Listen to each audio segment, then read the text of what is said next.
Subscribe कीजिए daily trending news channel को और बेल आइकन को दबाइए लेटेस्ट न्यूज सबसे पहले पाने के लिए। पाकिस्तान को मिली खुली छूट के कारण हमारे देश में आतंकी हमले बहुत आम बात थी। आज भी श्रीलंका में कितना भयंकर आतंकी हमला हुआ है। लोग भगवान यीशु की प्रार्थना कर रहे थे, चर्च में थे, ईस्टर का पर्व मना रहे थे और आतंकवादियों ने जाकर के सैकड़ों लोगों को आज मार दिया है। भाइयों, क्या गुनाह था उनका? भगवान यीशु के चरणों में बैठ करके प्रार्थना कर रहे थे। यह आतंकवाद फैलता चला जा रहा है। भारत में भी आतंकवाद ने 40 साल में भारत के नाक को दम ला करके रखा हुआ है। हमारे वीर जवान तिरंगा लपेट करके उनका शरीर घर में लौट आता है। भाइयों, आए दिन हम बलिदान देते चले जा रहे हैं। भाइयों बहनों, इन आतंक के सरपरस्तों को सबक सिखाना चाहिए कि नहीं सिखाना चाहिए? इस देश से आतंक खत्म होना चाहिए कि नहीं होना चाहिए? वीरों की जिंदगी बचनी चाहिए कि नहीं बचनी चाहिए? और भाइयों बहनों, आतंक के सरपरस्तों को सबक सिखाने के लिए मैंने फैसला किया है।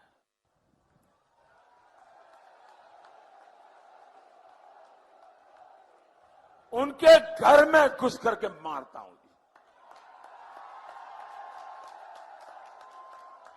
और ये सबूत मांग रहे, सबूत अभी कुछ दिन से बंद हो गए क्योंकि जैसे पब्लिक में गए तो पता चला पहले और दूसरे चरण में देश की जनता ने उनको ऐसे सबूत दे दिए, ऐसे सबूत दे दिए, उनका मुंह लटका हुआ है, मुंह लटका हुआ है। लेकिन साथियों ध्यान रखिए, हमने आतंकवादियों को घर में घुसकर मारा, चोट उधर पड़ी और पीड़ा यहां पर हुई, आंसू यहां बहने लगे। भारत ने पाकिस्तान की धमकी से डरने की नीति को छोड़ दिया। ये ठीक किया ना मैंने? वरना आए दिन हमारे पास न्यूक्लियर बटन है, न्यूक्लियर बटन है, यही कहते थे। हमारे अखबार वाले भी लिखते थे पाकिस्तान के पास भी न्यूक्लियर है। तो हमारे पास क्या है भाई? ये दिवाली के लिए रखा है क्या?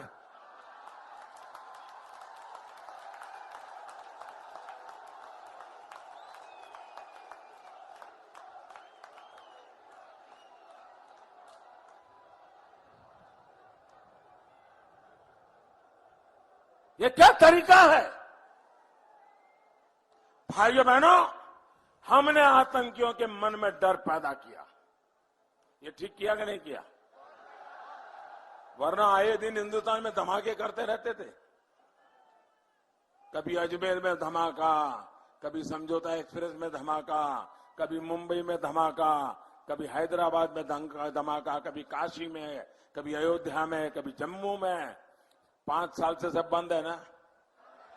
है कि नहीं? ये पुलिस वाले तो वही है भाई, पुलिस वाले तो वही है। ये बंद क्यों हुआ? ये बंद क्यों हुआ? क्या कारण है बंद हुआ? क्या कारण है बंद हुआ दोस्तों? अरे मोदी कारण नहीं है, ये आपके वोट की ताकत है कि मोदी ये कर पा रहा है। भाइयों बहनों, हमने पाकिस्तान की सारी हेकड़ी निकाल दी। उसे कटोरा लेकर दुनिया भर में घूमने के लिए मैंने मजबूर कर दिया है दोस्तों। ठीक किया कि नहीं किया? ठीक किया कि नहीं किया? आप खुश हैं? आपके आशीर्वाद है ना? आप बस 5 साल मुझे मौका दीजिए, फिर देखिए।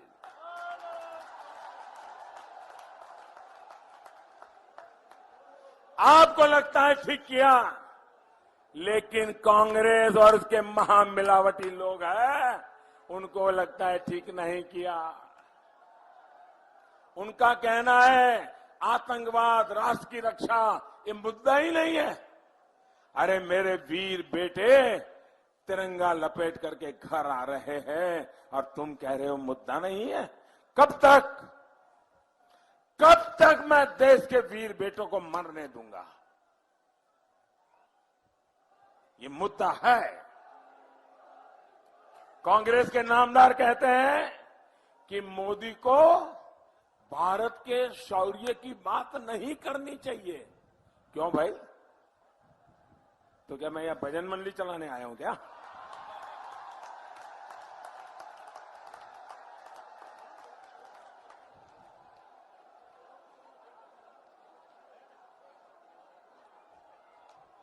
क्या तरीका है ये? क्या आपको पता है कि कांग्रेस ऐसा क्यों कह रही है? साथियों, इसके पीछे एक पूरा इतिहास है जिसका अहम सेंटर ये बाड़मेर रहा है, राजस्थान रहा है। यहां की वीर माताएं रही है। यहां अनेक पूर्व सैनिक हैं जिन्होंने 1971 की लड़ाई में हिस्सा लिया था। तब हमारे सैनिकों के शौर्य के कारण पाकिस्तान का एक बड़ा हिस्सा हमारे कब्जे में आया था। 90,000 पाक सैनिक हमारे कब्जे में थे साहब। लेकिन उसके बदले में हमने शिमला में जाकर के क्या किया? सरकार ने टेबल पर सब गंवा दिया जो जवान जीत करके लाए थे। दुनिया भर से जो दबाव भारत पर पड़ा और सरकार ऐसी कांप गई कि उन्होंने हस्ताक्षर कर करके मामला पूरा कर दिया। अगर उस समय मोदी होता तो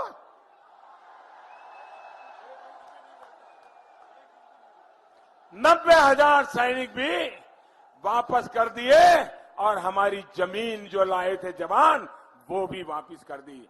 भाइयों और बहनों, वो सुनहरा मौका था।